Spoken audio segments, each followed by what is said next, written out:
I'd like to see a government that is biased for the small and medium enterprises.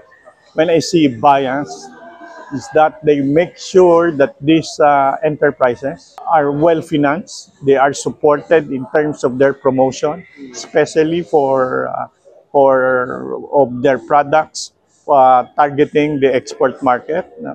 Uh, so the bias I'm talking about is policy, from incentives to financing to technology.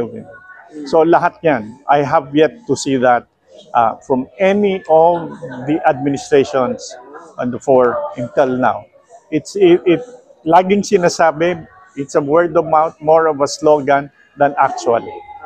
Because this is a common message we get from our members. Maybe a law like a Magna Carta for small and medium enterprises that really addresses the access to finance, that really address actual promotions support for these enterprises, because this is how other countries do it. Vietnam, Thailand, Indonesia, Malaysia, pag lumabas ang mga bansa sa ibang merkado, tinutulungan sila sa labas. We don't have such a thing. We have some bodies, pero actual financing, no? These are not happening. Private sector led, karamihan ng initiatives. Bahala na kami.